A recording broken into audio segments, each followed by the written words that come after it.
We're a small design team. We've worked together for 20, 25 years. One of the things that we've learned is the importance of listening, because as we all know, the very best ideas can very often come from the quietest voice. Ideas are extremely fragile. Ideas are not predictable in terms of when you'll have them and how many you're going to have. And so over the years, we've really created a team and an environment that I think really increases the probability of good ideas, and when they actually arrive, I think nurtures them. The design studio really is a workshop. We design three-dimensional objects, and we make lots and lots of models and prototypes. Designing and making really should be inseparable. For every finished product that you see, tools had to be designed, process had to be created and experimented with. We've worked very hard to create a singular studio that has all of these different facets. The hallmark of the group has been to be inquisitive and ask an awful lot of questions.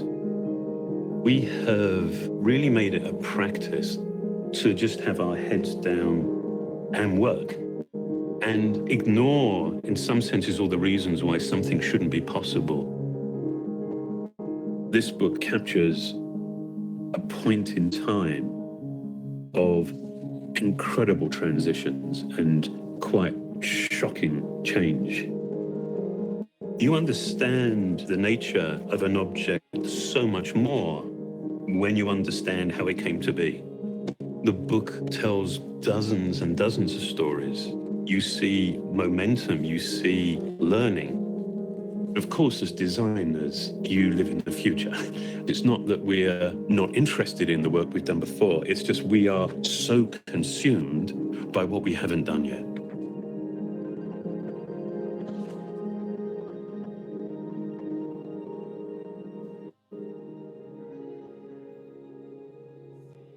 Or on the 10th floor of the Vox Media office that I hate so much. God damn it. You ever get this door wrong? Pretty regularly. Have you seen people misuse it? All the time, every day. Constantly. I hate this door. Me too, Kelsey. But here's the thing. As soon as you start looking for confusing doors, they are everywhere. It's push. Why?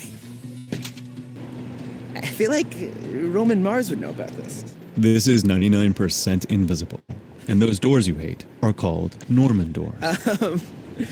What's a Norman door? Don Norman wrote the essential book about design. He is the Norman of the Norman door. All right, and where is this guy? You must go to San Diego. Okay.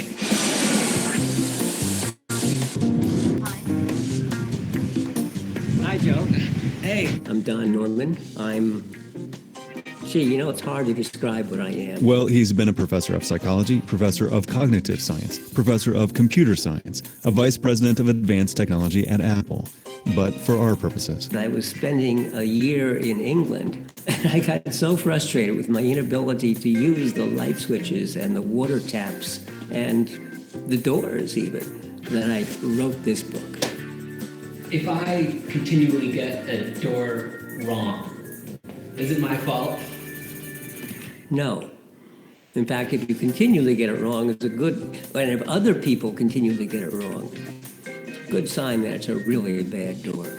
A Norman door is one where the design tells you to do the opposite of what you're actually supposed to do, or gives the wrong signal and needs a sign to correct it. Why does it need an instruction manual? That is, why do you have to have a sign that says push or pull? Why not make it obvious? It can be obvious if it's designed right. There are a couple of really simple, basic principles of design, and one of them I'll call discoverability. When I look at something, I should be able to discover what operations I can do. The principle applies to a whole lot more than doors.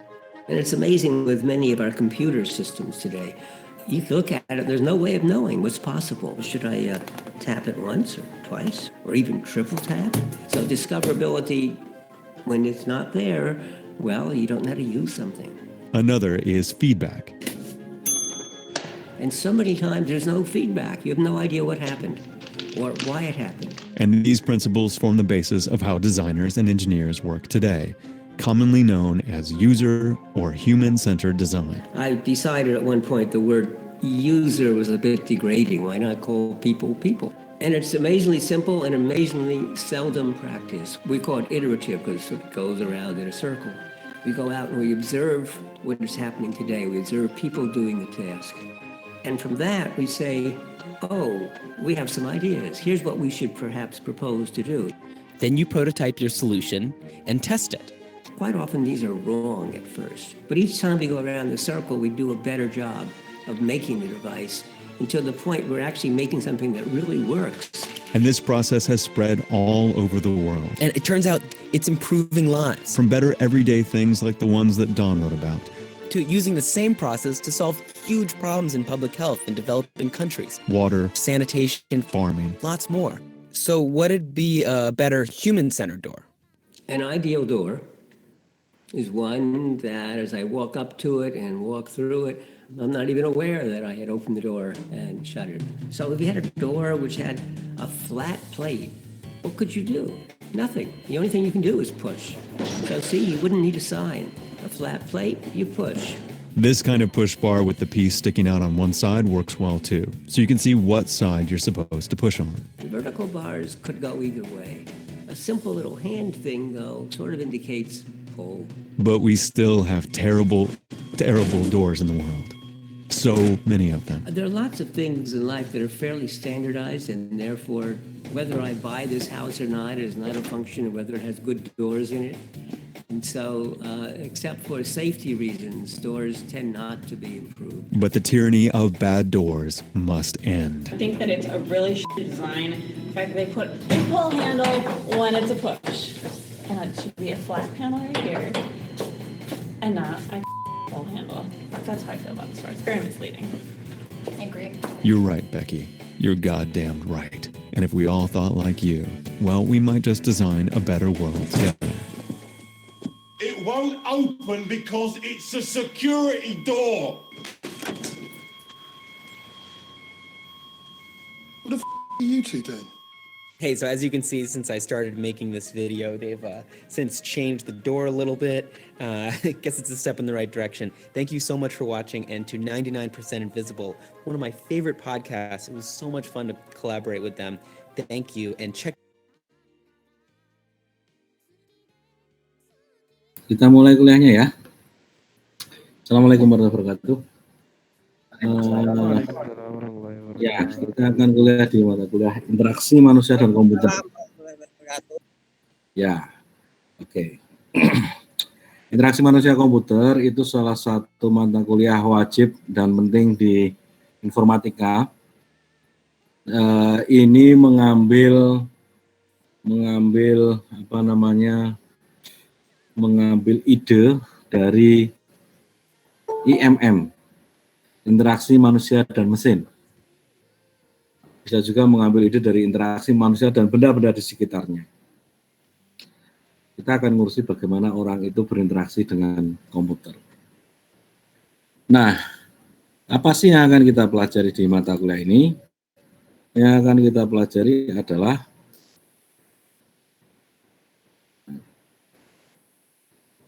ini dia.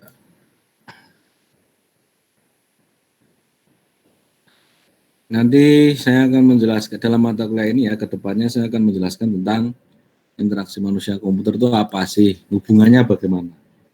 Hubungannya baik-baik saja atau ada permusuhan atau ada drama di situ, dan banyak sekali permasalahan tentang desain interaksi manusia komputer. Kemudian untuk memahami itu, kita harus mengetahui dulu perangkat-perangkat input yang ada di komputer. Secara teknis apa aja sih perangkat inputannya yang sudah ada, historinya bagaimana, dan ke depan kayak gimana. Kemudian perangkat output yang ada itu apa, macam-macamnya, dan ke depannya bagaimana. Kemudian nanti kita juga mempelajari tentang human factor, atau untuk mengetahui interaksi manusia dan komputer, kita kan harus tahu dulu komputer itu apa. Perangkat input dan outputnya yang digunakan untuk berinteraksi apa. Nah, kita juga harus mengetahui human factor atau faktor-faktor manusia itu apa aja. Nah, apa aja sih alat-alat atau indera atau bagian tubuh yang bisa digunakan untuk berinteraksi dengan komputer? Itu faktor manusia. Kemudian model-model interaksi atau definisi interaksinya kayak apa sih antara manusia dan komputer itu? Yang akan kita pelajari di bab selanjutnya. Kemudian ergonomi. Nah, ergonomi ini kenyamanan ya. Ini ngambil dari yang paling sering menggunakan teknik ergonomi itu teknik industri dan teknik mesin. Bagaimana orang-orang industri ini mendesain kenyamanan.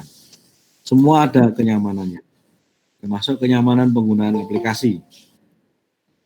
Itu nanti dibahas di topik ergonomi. Kemudian ketika kita sudah tahu komputer itu apa, orang itu bagaimana, cara orang dan komputer itu berinteraksi gimana, dan kenyamanannya bagaimana, terus kita mulai masuk ke praktek membuat interaksi manusia dan mesin, manusia dan komputer. Interaksinya melalui apa? Melalui interface atau antarmuka. Nah,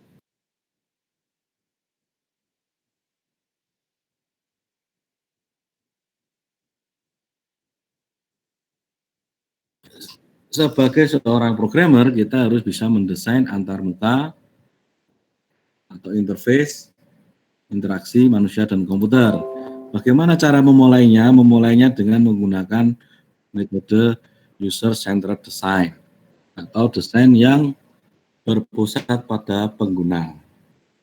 Kemudian nanti Anda juga akan mempelajari tentang UI dan UX, yaitu user interface dan user experience. Interface itu desain antarmuka, experience itu pengalaman pengguna. Selain itu nanti Anda juga akan belajar tentang standar antarmuka berbasis web. Kalau mau bikin aplikasi web itu standarnya ada nggak? Bagaimana standarnya? Nah, nanti dipelajari di situ. Kemudian juga ada standar antarmuka berbasis mobile. Jadi kalau Anda membuat aplikasi iOS itu berbeda dengan aplikasi Android, membuat aplikasi Android itu harus berbeda dengan aplikasi iOS.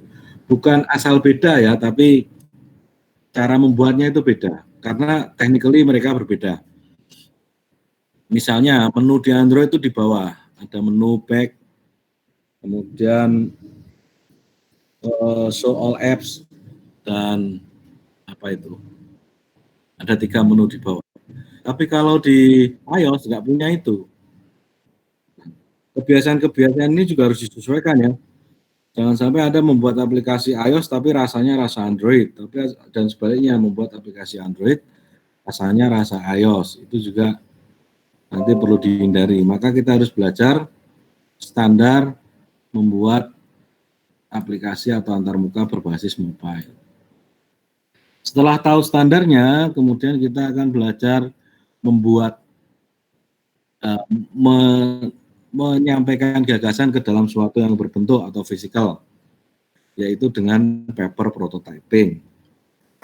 Nah, paper prototyping itu contohnya, misalnya Anda membuat aplikasi itu nggak perlu digambar, nggak perlu dibuat di aplikasi, nggak perlu dibuat di di software dulu, tapi cukup digambar aja untuk ketahuan kayak gimana sih rasanya atau ide kasarnya kayak apa. Misalnya ini contoh dari paper prototyping. Ini iOS ya.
itu paper prototyping. Setelah desain kasar dipresentasikan dengan pengguna, dipresentasikan dengan tim, dirasa cocok, nanti langkah berikutnya adalah membuat wireframing ya, wireframing. Wireframing itu contohnya seperti ini, wireframing. Nah, ini wireframing.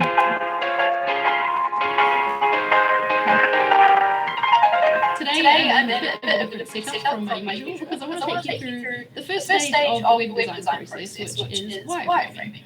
The purpose of wireframing is to work in a really minimal way to start organizing the information and figuring out the flow of the page before you start. Here means a headline, and then squiggly ones mean body copy, a box with a cross through it means a picture, and little circles mean icons. Really doesn't matter if it looks like a child drew it to anyone else. The point is that you've got your ideas out, you know what it means, and Nah, yang membedakan antara wireframe dan paper prototyping adalah ketika paper prototyping itu tidak mempedulikan komponen desainnya di situ, yang penting kasarnya kelihatan. Kalau wireframing mulai diperjelas, oh ini gambar, ini tombol, ini inputan teks, dan seterusnya. Nah, nanti kalau sudah selesai wireframing, Anda membuat yang namanya mockup.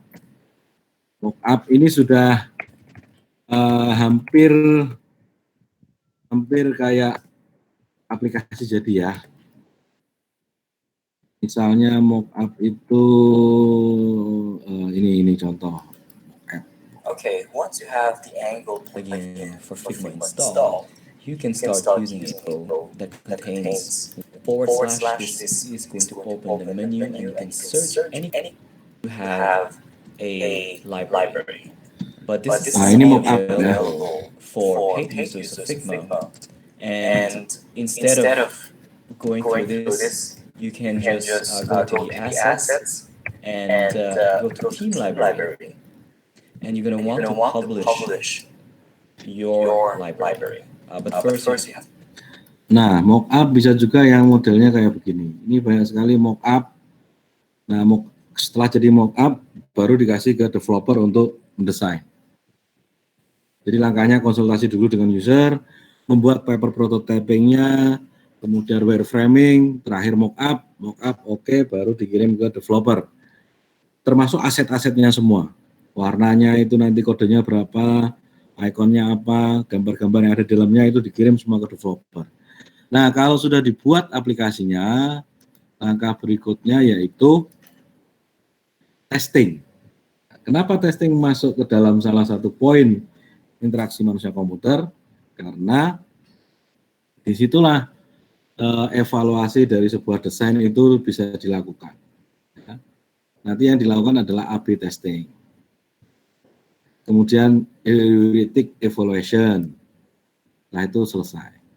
Nah, ini yang akan kita bahas di interaksi manusia komputer.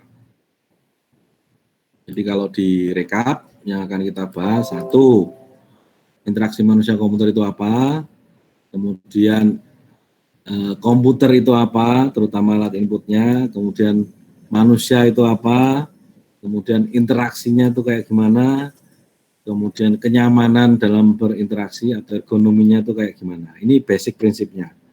Kemudian setelah itu masuk ke praktek. Prakteknya adalah bagaimana cara mendesain dengan menggunakan user sebagai pusat kajian desain. Kemudian mengetahui apakah itu yang disebut dengan user interface dan user experience. Setelah itu belajar standar antarmuka web, standar antarmuka mobile. Setelah itu idenya dibuat paper prototyping, dibuat wireframing, dibuat mockup. Setelah itu dilakukan testing atau pengujian. Ini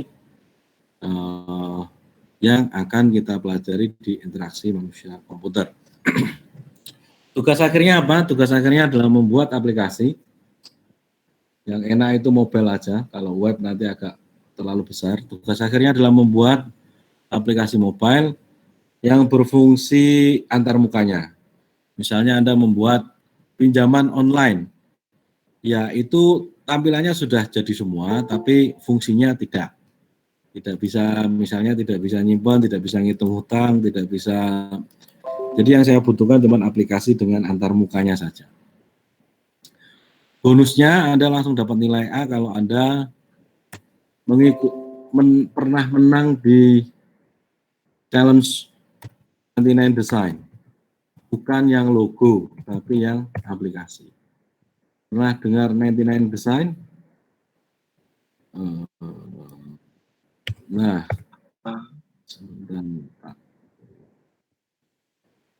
99 Design ini kalau Anda dilihat di sini banyak sekali desain, tapi carilah yang aplikasi, mobile apps, mobile apps.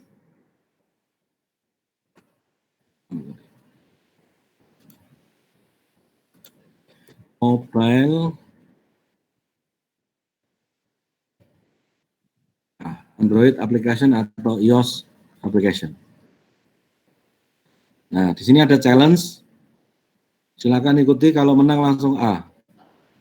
Nggak usah menang, wes. Menang itu agak susah. Kalau Anda masuk ke babak final, nilaimu langsung A. Kalau menang dapat duit 50-50 ya, duitnya separuh aku ya. Nih, contohnya begini nih, jadi ini bisa. Atau Anda nggak ikut 99 Design, tapi ikut Dribble. Ada juga Dribble namanya. Dribble-nya 3 kali, dribble.com.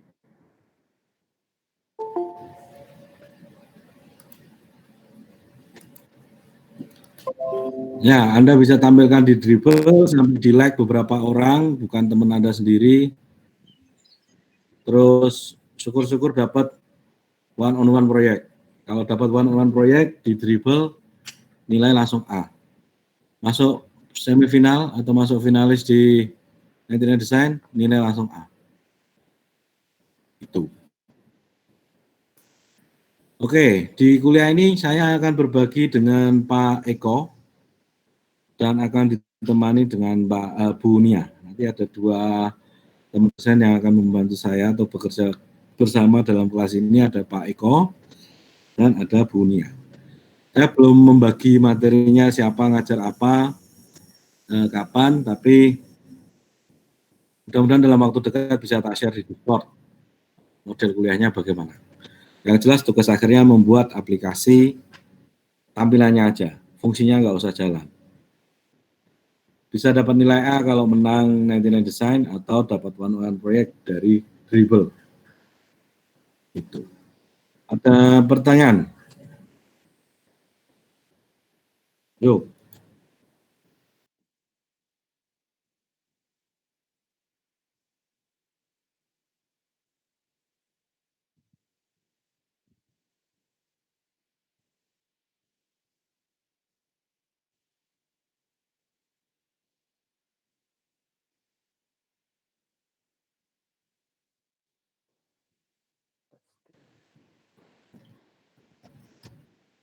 Oke, pertanyaan bagus. Di IMK nanti yang human testing. Jadi AB testing itu alpha beta testing. Jadi bukan yang automated testing ya. Kalau automated testing pakai coding itu masuknya sebenarnya di developer, di pemrograman, bukan di desain. Karena kita desain nanti paling ya usability testing, bukan functional testing. Usability testing dengan alpha beta. Alpha itu oleh developernya sendiri, beta itu dengan limited user. Alpha developer sendiri, beta limited user, yang dites hanya usability-nya saja, bukan functionality.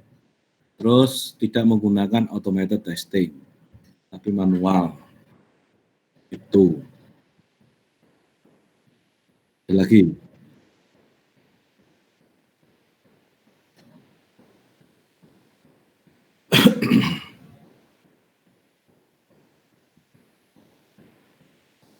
Ada lagi yang mau bertanya tentang IMK, kuliahnya, atau tugasnya, atau materinya, boleh?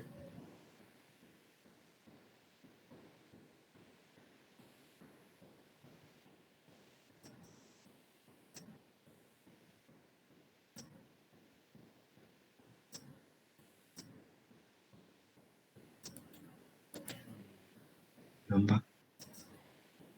Apa Hilmi? Ngomong apa tadi? Nggak kelihatan. Ya, anak.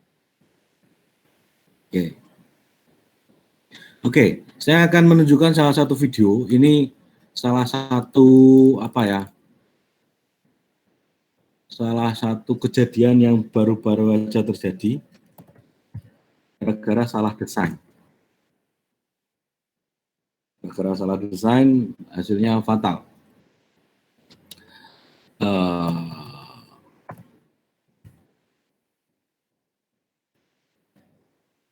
After takeoff.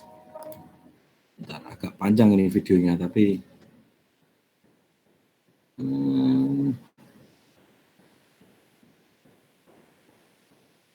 ini enggak.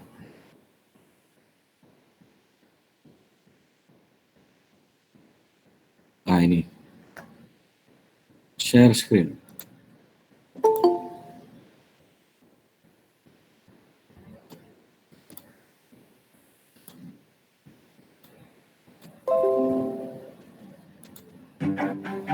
This is an airplane engine. It's sitting in a field in Bishaftu, Ethiopia. Part of the wreckage of Ethiopian Airlines Flight 302, which crashed on March 10, 2019. 157 people died. This was just a few months after another flight, Lion Air 610, crashed in Indonesia and killed 189 people. These two flights were operating the same plane, the Boeing 737 MAX 8. And its engine is the key to understanding why this particular plane has caused so many problems. But there's nothing actually wrong with this engine. In fact, airplane manufacturers race to put them on their new planes. That's where the problem started.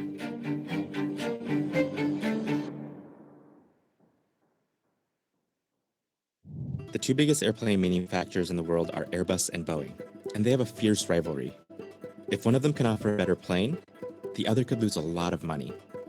That's exactly what was about to happen in 2010. Airbus announced that they would update their most popular model, the A320, a single-aisle airplane that services many domestic flights. You've probably been on one. For this new plane, Airbus had a big update. It would have a new kind of engine. It was much larger than the previous engine, but it would make the plane 15% more fuel efficient. And just as importantly, this upgrade wouldn't change the plane that much. A pilot could walk into the new model with little additional training and be on their way. It was called the A320neo, and it would save airlines a lot of money. This was a problem for Boeing. To compete with Airbus, Boeing's obvious move was to upgrade the engine on their single-aisle plane, the 737. But there was one issue. Here's a sketch of the 737 next to the Airbus A320. Notice how the 737 is lower to the ground than the A320. This meant Airbus could slide a new engine under the wing of their A320, but there wasn't enough room under the wing of the Boeing 737. But a few months later, Boeing's product development head had big news. He said, "We figured out a way to get a big enough engine under the wing." Their solution was to move up the engine on the wing so that it would be slightly higher, and it would fit on their 737s. Here's a promotional video of that updated 737 in the air. You can actually see that the top of the engine is above the wing. Boeing called this model the 737 MAX.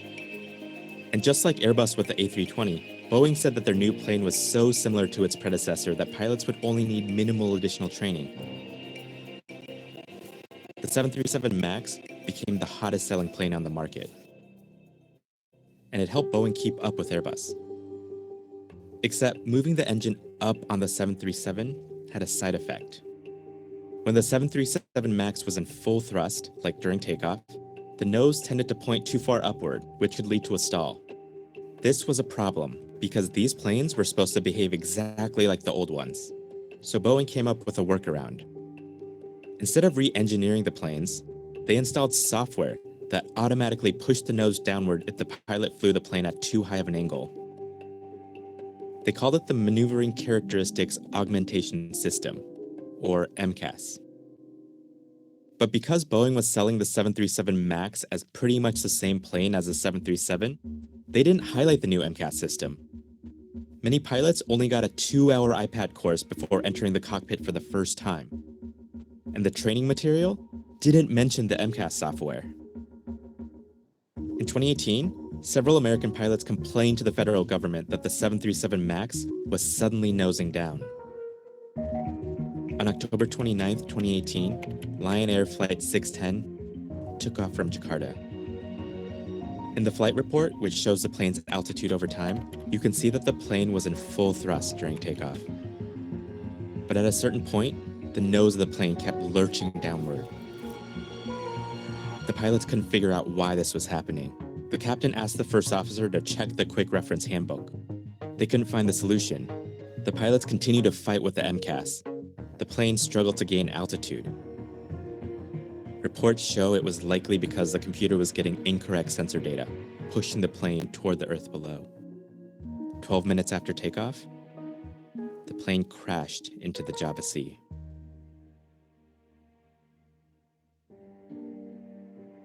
In the Ethiopia crash, the report shows that the pilots were actually able to disable the MCAS, but it was too late to overcome the malfunctioning MCAS sensors.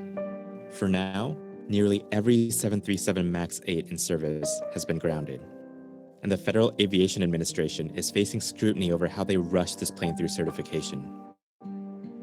Boeing's response has been to apply a software update that makes the MCAS less aggressive, while also saying they'll increase pilot training on how to turn it off. This problem started with the company's race to compete with its rival.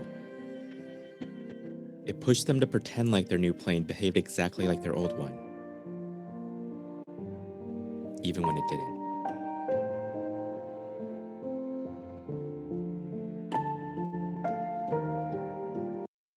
Many pilots only got a 2-hour.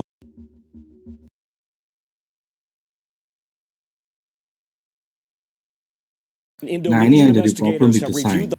Dia punya teknologi baru, tapi desain dari interfacing pesawatnya tetap. Kenapa tetap? Karena biar pilotnya itu cepat masuk. Kalau pilotnya tidak perlu sertifikasi lagi, pilotnya cepat masuk. Kalau cepat masuk, berarti langsung bisa terbang. Ngirit biaya banyak. Tapi jadi masalah di sini. Nah, ini arti penting dari sebuah desain. Desain itu kalau di pesawat ada sertifikasinya, pesawat model baru, ada tombol baru itu ada sertifikasinya, pelatihan lagi, sertifikasi lagi, itu memakan waktu dan tenaga yang banyak. Sama kayak aplikasi di software ya, ketika Anda membuat misalnya Bank Mandiri punya aplikasi Mandiri Mobile Banking. Ketika aplikasi itu meluncur, semua orang di training dulu, mulai dari pegawainya, penggunanya. Tapi tiba-tiba Anda sebagai programmer ngubah buttonnya ini dari bawah ke atas. Berapa lembar tutorial yang harus diubah, berapa video tutorial yang harus diganti, dan user yang bertanya-tanya, petunjuk penggunaan yang berubah-ubah. Ini kan repot. Jadi desain itu penting, desain sangat berpengaruh ke dalam kenyamanan pengguna. Kalau dari video tadi kenyamanan pilot, ngaruh. Efeknya duit, efeknya keselamatan. Kalau di bank ya efeknya bisa salah transfer atau gagal transfer. Atau misalnya salah ngasih notifikasi, saya pernah di Gojek, beli voucher tidak ada konfirmasinya, kita mau ngeklik detail ternyata ngeklik beli, nggak bisa refund. Nah, ini harus diperhatikan secara detail oleh para developer. Jadi developer itu ngurusi banyak hal ya, nggak hanya ngurusi titik koma di kode, garis, gambar, warna juga harus diurusin. Ini pentingnya gitu, pentingnya interaksi manusia di komputer di situ. Pak, kalau nggak belajar IMK gimana Pak? Nggak belajar IMK ya nggak masalah, Anda bisa bikin aplikasi tetap. Tapi bayangkan Anda membuat website PDI Perjuangan warnanya kamu kasih kuning. Ini kan juga nggak masuk akal. Jadi tetap ada beberapa elemen-elemen desain itu yang tadi dalam langkah user centered design itu harus kita definisikan. Penggunanya kayak apa, warnanya apa, logo perusahaannya apa, itu harus kita akomodasi semua. Bukan sakar PDW ya. Kalau mungkin ada sekarang semester 3, bikin aplikasi tugas kuliah kan terserah Anda mau desainnya kayak gimana. Mau background-nya gunung, background-nya mau kembang-kembang, love itu terserah. Tapi nanti ketika jadi programmer beneran yang profesional, nggak boleh lagi semacam itu. Semuanya harus kita perhatikan detailnya, ukuran fontnya, warnanya, apapun itu harus kita perhatikan. Jangan sampai membuat aplikasi untuk orang tua itu manula di atas 40 tahun, kamu kasih fontnya di bawah 10, nggak kelihatan, kecil-kecil. Atau kamu buat aplikasi game untuk anak-anak, game skip, terus fontnya kamu kasih Times New Roman atau Arial, kan nggak masuk akal, nggak pas dengan anak-anak. Nah, ini arti penting desain. Atau satu lagi contoh arti penting desain. Aplikasi chatting ini banyak ya. Ada WhatsApp, ada Line, ada Discord ini ada, kemudian macam-macam. Banyak sekali. Yang membedakan mereka apa sih? Fungsinya sama. Sama-sama mengirim dan menerima pesan. Bisa mengirim file, bisa mengirim emoticon, emoji, semuanya bisa. Yang membedakan apa? Yang membedakan adalah desain. Desain layout, desain tata letak, desain bagaimana user itu berinteraksi, itu yang membedakan. Termasuk bagaimana desain autentifikasi atau otorisasi aplikasi. Kalau WhatsApp pakai apa? Pakai nomor telepon. Kalau Line pakai apa? Pakai username misalnya, atau pakai macam-macam.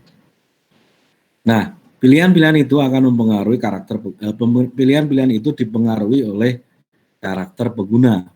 Tidak bisa asal aja kita membuat aplikasi saat senengku dewe, terserah programmernya atau mau kayak gimana. Nah, itu nggak boleh.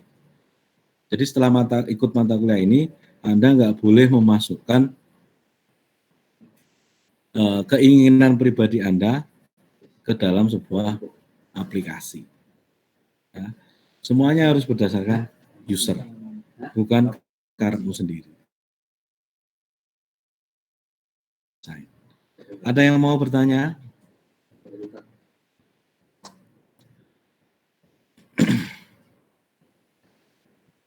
Nggak ada pertanyaan?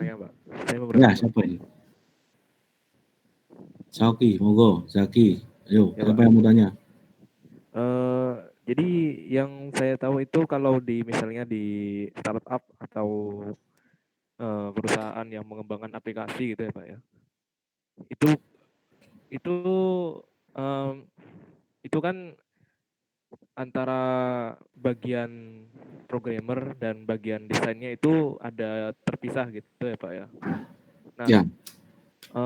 Kalau misalnya sudah terpisah seperti itu di lapangan, kenapa setiap programmer itu perlu mempelajari IMK gitu Pak, perlu mempelajari desain gitu Pak.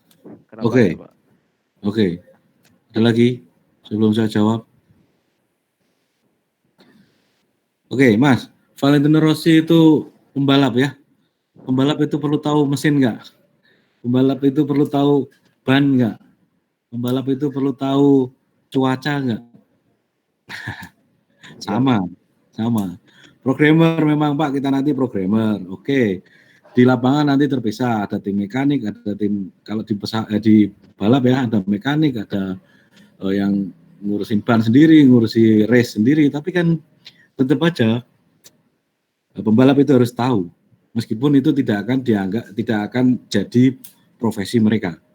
Sama di mata kuliah ini, Anda akan mengambil profesi menjadi programmer, oke. Jadi saya tidak perlu tahu IMK, no, Anda juga harus perlu tahu IMK, meskipun itu tidak menjadi tugas Anda nanti ketika jadi programmer.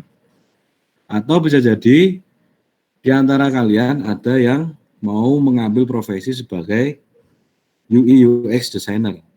Bisa. Ada nggak Pak mahasiswa alumni kita yang jadi profesinya itu sebagai UI UX designer? Ada banyak sekali. Di perusahaan-perusahaan yang terkenal ada yang freelance, ada yang sudah punya job dengan orang-orang luar negeri. Banyak. Saya kenal ada 4 atau 5 yang profesinya UI UX designer. Yang saya kenal dekat itu nanti ada Mas Isnan, mungkin kapan-kapan perlu kita ajak online untuk sharing cerita dia. Dia sudah menang 99 Design hampir 12 atau 14 challenge. Ya kalikan aja $800 kali 14. Nah, ini duit sendiri kalau Anda fokus di sini. Ini bagi Anda yang merasa lemah di pemrograman, merasa pemrograman itu bukan jalan hidup kalian, bisa mungkin nyoba jadi UX designer. Tapi yo gak gampang-gampang juga, kalau diseriusin pun juga susah. Misalnya salah satu desainer UX yang terkenal tadi di video pertama itu ada namanya Johnny Ive. Johnny Ive itu head of principal-nya Apple, tapi sekarang dia sudah keluar. Dia yang mendesain mulai dari iPhone pertama sampai iPhone 8. Termasuk MacBook dari yang pertama keluar sampai yang terakhir itu di 2016. Ada. Bahkan dia sampai punya kamar sendiri, dia punya ruangan sendiri yang orang itu nggak boleh masuk ke kantornya, ke ruangannya itu, ruang rahasia. Yang bisa masuk hanya dia dan Steve Jobs waktu itu, Johnny Ive. Anda bisa lihat filmnya atau video dia di YouTube, banyak. Oke, ada lagi pertanyaannya? Saya Pak mau tanya.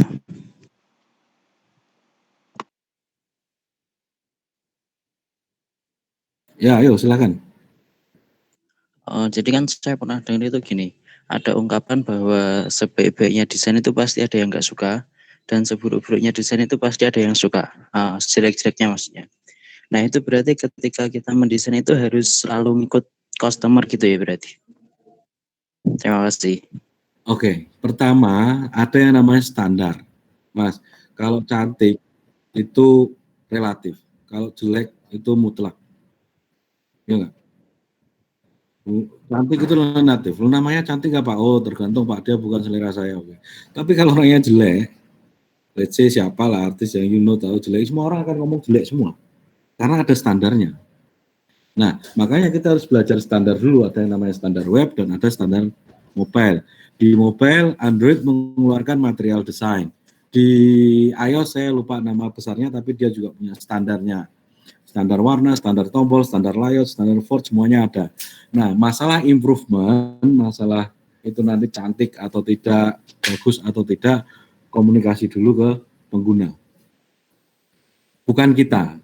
Karena kita ini hanya tukang gitu, kita hanya orang yang membantu pengguna. Tapi ya terus jangan semua keinginan pengguna itu di ACC ya, karena kita tahu ilmunya ada yang namanya standar mobile dan standar web tadi. Itu ya, tetap user kita dengarkan, kita tambahkan ilmu yang kita miliki supaya jadi aplikasi yang bagus. Kalau aplikasi yang jelek itu semua orang akan bilang jelek. Tapi kalau yang bagus memang relatif. Itu jawaban dari saya. Mungkin ada lagi yang mau bertanya.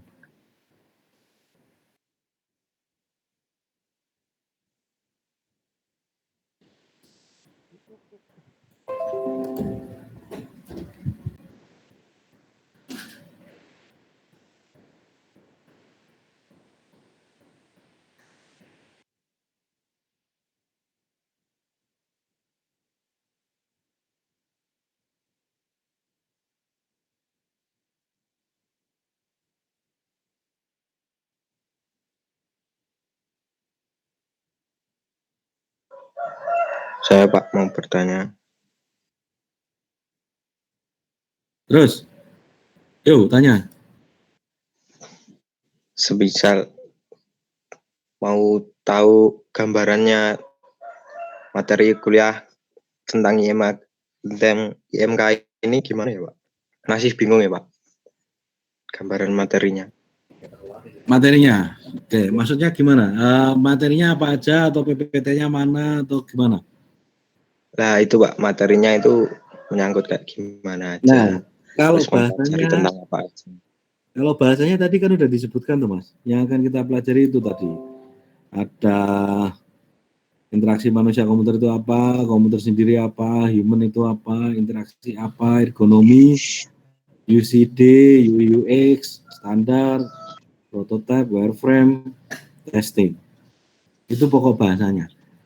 Kalau materi detailnya dan PPT-nya belum, nanti tak share di Discord aja ya. Oh ya Pak, siap. Kalau pokok-pokok bahasanya kan udah dijelaskan tadi, overview-nya. Ya.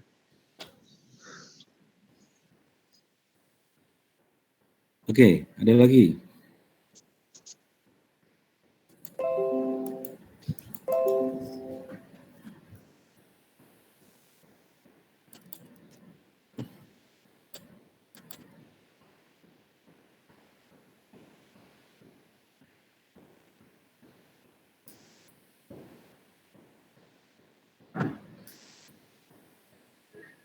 Saya Pak. Yo. Ya, sebelumnya mohon maaf Pak. Mau bertanya soal absensi ya Pak.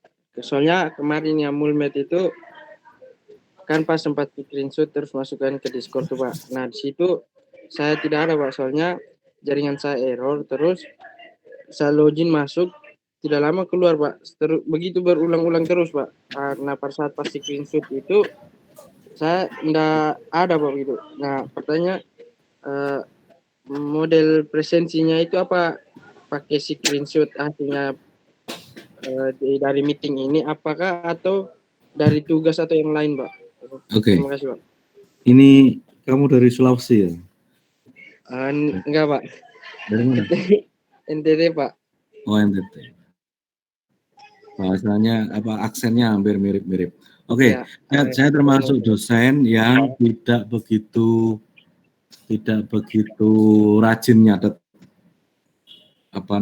presensi. Siap Pak. Biasanya defaultnya tak bikin 14 semua biasanya. Tapi gini ya, kuliah ini itu kebutuhanmu. Iya Pak. Kebutuhan saya. Artinya kamu mau, Pak saya nggak mau ikutan kuliah ini ya, monggo silakan. Pak saya mau ikut terus. Saya mau tambahan tiap minggu Pak, atau saya mau konsultasi tiap hari tentang kuliah ini, atau saya butuh duit Pak, pengen dapat duit dari 99 Design, gimana caranya tiap hari saya mau belajar misalnya, ya nggak apa-apa. Saya termasuk yang kuliah adalah kebutuhanmu, jadi kamu mau masuk, mau nggak masuk, mau aktif, mau nggak aktif ya silakan, terserah, monggo aja, terserah, bebas. Kalau saya, makanya mindsetnya harus berubah ya, jangan absennya yang penting. Tapi gini, saya punya pengalaman dan gudang ilmu yang banyak, tapi karena keterbatasan waktu saya bisa mengeluarkan sesuai dengan tema dan jumlah pertemuan. Tapi di luar itu masih punya banyak sekali, kamu mau tanya apa aja boleh, mau ngapain aja boleh, itu ya. Jadi dimanfaatkan sebaik-baiknya, jangan yang minimalis. Pak, saya kan udah hadir 14 kali, kalau hadir 14 kali minimal B. Nah, itu mindset yang salah. Siap Pak, ya Pak. Oke. Ya, Pak. Oke, ada lagi? Terima kasih Pak. Yuk. Itu berlaku di semua mata kuliah saya seperti itu, yang butuh adalah Anda. Jadi baik-baik di kuliah ini, maksudnya apa yang pengen kamu, ini kesempatan kamu mengenal yang namanya IMK, kamu mengenal yang namanya multimedia. Kalau kurang jelas ya kamu rugi sendiri, nggak masuk ya kamu rugi sendiri. Udah gede, nggak perlu tak paksa, ayo 14 kali ya. Ya Pak. Yo, lagi ada yang mau tanya?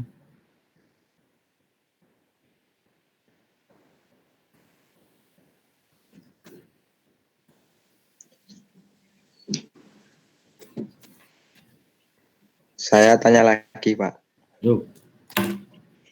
Ya, silakan. Kalau semisal belum jelas, nah nanti tanya-tanya ke Bapak, boleh kan, Pak? Boleh, Discord ya, jangan WA ya. WA aku kebanyakan orang nggak kenal ya. Discord aja. Oh iya, Pak. Bisa di grup kelas atau bisa PM di Discord.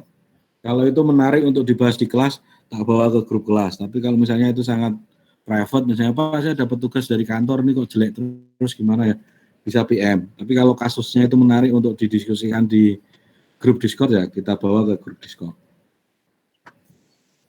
Oh iya Pak, Siap, terima kasih. Oke, saya kira itu dulu kuliahnya, kasihan kuota. Nanti setelah ini PR saya adalah ngobrol dengan Pak Eko dan Bunia, pembagian job, pembagian tugas, kapan ngajar apa dan siapa ngajar yang mana.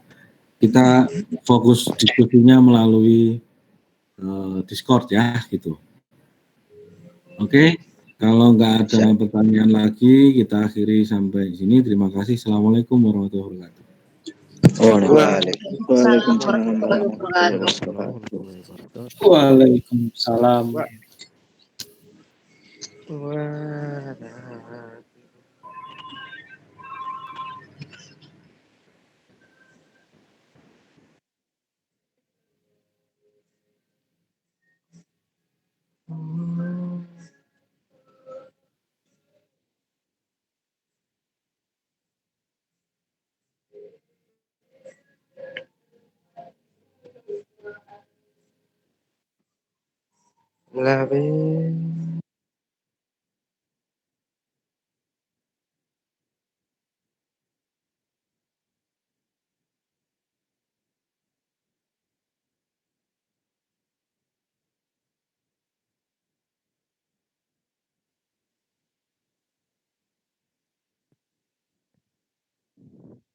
Apa Rio Purba ini? Fahri. Rio Purba itu.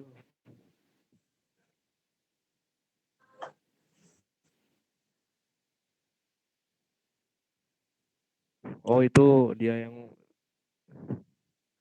ngomong. Oh. Keren. Anak pramuka keren.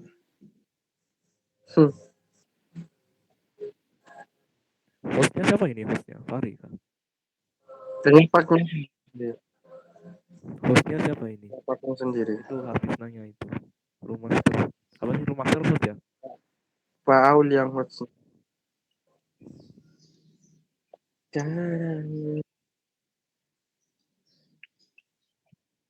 Iya, aku di Jogja.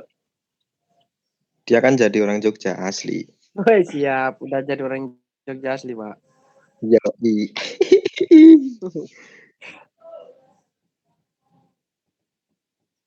Yang di Jogja ngopi yuk. malam minggu.